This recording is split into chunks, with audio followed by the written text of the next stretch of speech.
Once upon a time, in the town of Atocha, there was a community of farmers, artists, and craftsmen who lived peaceful and happy lives.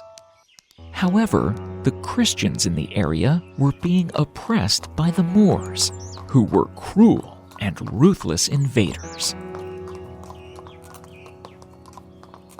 The Moors took over most of Spain, destroying everything in their path, and took the people of Atocha as prisoners.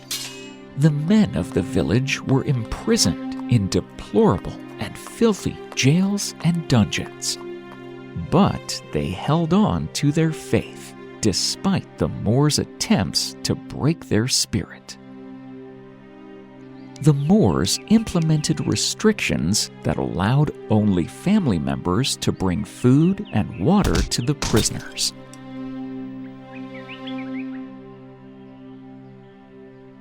Later, they added another restriction that only children under the age of 12 who were close family members were allowed to bring food and water. The women of Atocha turned to the Blessed Mother under the title of Our Lady of Atocha. This decree affected even more prisoners who had no children meeting these requirements. A statue dedicated to Mary under this title was located in their chapel. In this statue, Mary is holding her infant son. These women pleaded with Our Lady to beg the mercy of her son for their imprisoned relatives.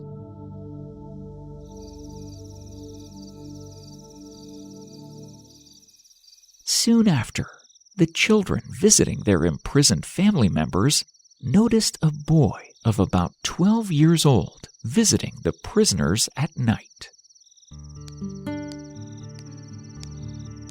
The boy, dressed as a pilgrim, carried food and water to the prisoners without detection from the sleeping Moor guards.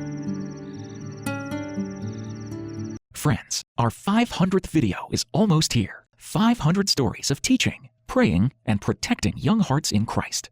But I need to tell you the truth. This mission is at risk. Every episode costs real money, gear, editing, animation, music, and YouTube paid us almost zero in 2025. You can see the screenshot. We've carried it this far by faith and sacrifice, but we cannot keep going alone.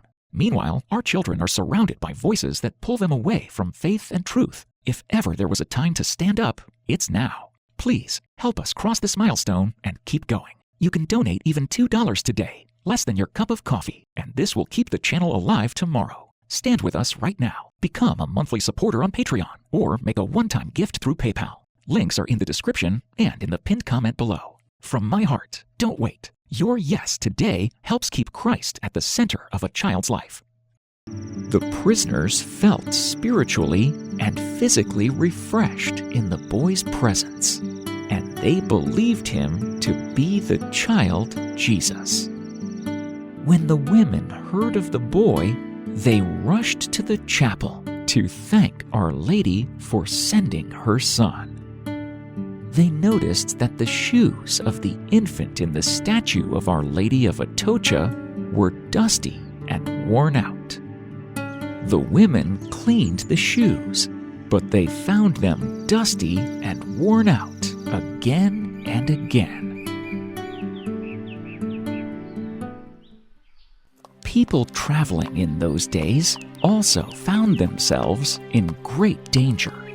Often, when visiting relatives far away, they were assaulted and killed on the roads.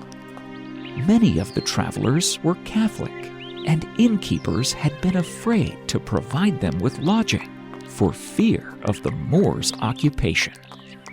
As a result, many travelers had to sleep in the open forests or near the main roads, thus making them even more vulnerable to attacks.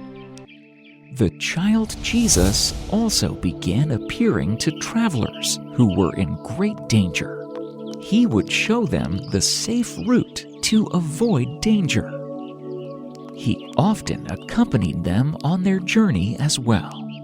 He wore a pilgrim's dress, hat with a plume, and a cape, and carried a pilgrim's staff with a gourd of water attached. Because of these miraculous events, the child received the name of the Holy Infant of Our Lady of Atocha. Miracles abounded through the centuries, even after Spain was liberated from the Moors in the year 1492. Devotion to the child originally focused on receiving aid for travelers or for people in prison. But after witnessing many miracles for other intentions, the devotion spread throughout Spain, and devotees were turning to him in all of their urgent needs.